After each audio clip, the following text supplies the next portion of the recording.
Olá meninos, tudo bem? Dando sequência na nossa aula, essa é a aula 3, raiz quadrada. Eu passei para vocês no PPT a raiz quadrada exata e mostrei para vocês um pouquinho de como seria trabalhar com ela. Ela é bem simples, vocês já viram isso lá no 6º ano, tá? Então só para retomar com vocês, o que vem a ser uma raiz quadrada exata?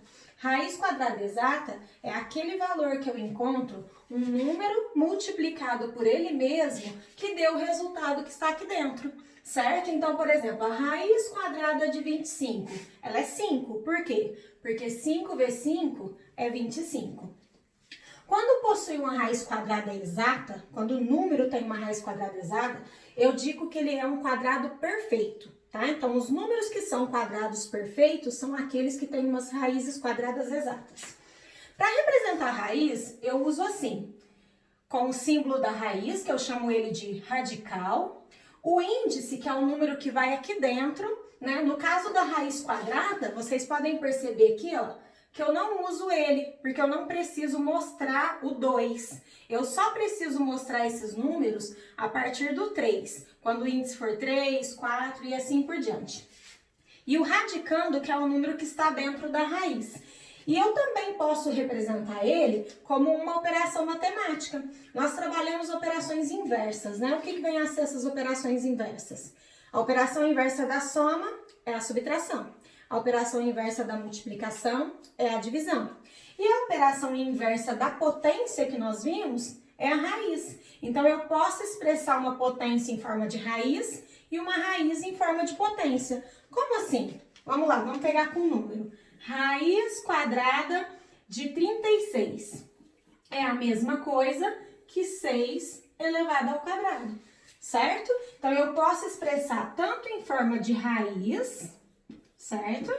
Ou como em forma de potência. Então, gravem isso. Vocês precisam saber que elas são operações inversas. Bom, quando eu tenho uma raiz quadrada, voltando lá na propriedade da potenciação que eu passei para vocês, que todo número elevado ao quadrado resulta num número positivo, certo? Então, quando ele pede para eu calcular a raiz quadrada de menos 36, isso vai ser o quê? Impossível, eu não consigo. Mas por quê? Vamos lá, ó. Se fosse 6, 6 vezes 6 é 36. Deu o resultado que eu quero? Não deu. Se eu falar assim, não, então é menos 6, professora. Menos 6 vezes menos 6, 6 vezes 6, 36. E menos com menos é o quê? Mais. Então, não existe raiz quadrada de número negativo no conjunto dos números reais, tá? Mais pra frente vocês vão aprender a resolver isso. Mas agora, no conjunto dos números reais, eu não consigo resolver uma raiz quadrada de número negativo, certo? Bom, dando continuidade, quando eu falo num número que é relativamente grande? 225 não é um número grande, professora. Mas eu sei de cor a raiz de 225? Não. Então, como que eu encontro essa raiz? Eu tenho que fazer a decomposição do número. Então, vamos lá? Vamos representar a decomposição de 225, tá? Eu vou colocar ele aqui e eu vou decompor ele em fatores primos. O que é isso? Eu só posso dividir por número primo. E o que é número primo mesmo? Vamos recordar? Número primo é aquele número que é dividido por ele e por 1, certo? Então, por exemplo, se eu pegar 2, 2 é número primo? É, ele divide por 2 e por 1. E o 4 é primo? Não. 4 divide por 4, por 2 e por 1. Então, ele deixa de ser primo. O único número par primo que eu tenho é o 2. O restante são todos ímpares, tá? Então, retomando esses números primos, eu vou dividir aqui pelo número primo. 225, a gente sabe que todo número que termina com 5 divide por 5, né? É o primeiro que a gente vai fazer. Então, 225 dividido por 5 vai dar quanto? 4 vezes 5, 20, desce 2, 45. 45 divide por 5 também, que dá o quê? 9. 9 não divide por 5 mais, mas ele divide por 3, que dá 3. E 3 dividido por 3 dá 1. Olha no que resultou. Isso aqui resultou no 5 duas vezes, ou seja, 5 ao quadrado. vezes o 3 duas vezes. 3 ao quadrado significa que eu tenho dois números elevado ao quadrado. Ou seja, o resultado do quadrado aqui, que é 5 e 3, 5 vezes 3, 15. Mais precisamente, mais pra frente um pouquinho, vocês vão trabalhar isso daqui dentro de uma raiz, né? Que todo número elevado ao quadrado dentro da raiz quadrada, eu posso cortar. Então, eu corto o quadrado com a raiz e o quadrado com a raiz, sobrou o 5 e o 3. 5 vezes 3, 15, certo? Então, a raiz quadrada de 225 é 15. Se eu fizer 15 vezes 15, eu obtenho 225. Bom, e o que vem a ser raiz quadrada aproximada? Raiz quadrada aproximada é quando eu tenho um número que não é exato. Eu não vou conseguir achar uma raiz quadrada exata para ele. E é possível calcular ele exato sem usar uma calculadora? Não, eu não vou conseguir. Eu preciso da calculadora. Mas eu posso encontrar um valor aproximado. Por exemplo, raiz quadrada de 30. Olha, mas se 5 vezes 5 é 25 e 6 vezes 6 é 36, então não tem, né? Raiz quadrada de 30 exata. Aí eu peguei a calculadora e achei lá que a raiz quadrada de 30 seria 5,47722. É infinito, é um número irracional. E aí, o que eu faço?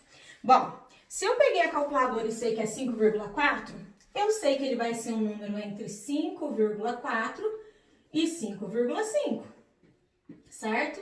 Se eu fizer 5,4 vezes 5,4, lá pela minha calculadora, que eu já usei ela, deu 29,16, certo? Se eu fizer 5,5 vezes 5,5, ele me deu o quê? 30,25. Olha, passou de 30. Então, quando ele perguntar para mim qual é a raiz quadrada aproximada, o que eu tenho que fazer se eu não tiver uma calculadora? Eu vou pegar, se eu sei que é entre 5 e 6, porque 5 vezes 5 é 25 e 6 vezes 6 é 36, eu vou começar do 5, né? Porque o 6 já passa. Eu vou fazer 5,1 vezes 5,1, 5,2 vezes 5,2, 5,3 vezes 5,3, 5,4 vezes 5,4 até eu chegar no valor que eu quero, certo? Bom, eu encontrei o aproximado dele. Qual que é o meu aproximado? Então, eu vou falar que é um número entre 5,4, deixa eu colocar aqui, entre 5,4 e 5,5. Ou, se ele falar para mim assim, encontre o valor aproximado com uma casa decimal só, eu vou colocar o 5,4, tá? Então, aqui, ó, eu sei que é um número entre 5,4 e 5,5. Essa é a minha raiz de 30 aproximada. Nossa, professora, é trabalhoso, eu tenho que calcular tudo isso à mão? Tenho, tá? Então, toda vez que pedir uma raiz quadrada aproximada, eu tenho que fazer esses cálculos na mão. Com uma casa decimal é fácil, né? Demorado, mas fácil. Então, ficou claro para vocês? Na nossa aula de hoje, então, a gente trabalhou o quê? Raiz quadrada exata, certo? A gente aprendeu também que não existe raiz quadrada de número negativo. Lembra que eu falei raiz quadrada, tá? Nós não falamos ainda de raiz cúbica, raiz quarta, raiz quinta, vamos lá, tá? E a decomposição para encontrar uma raiz. Na aula seguinte, eu quero falar para vocês a respeito das propriedades da radiciação. Até lá!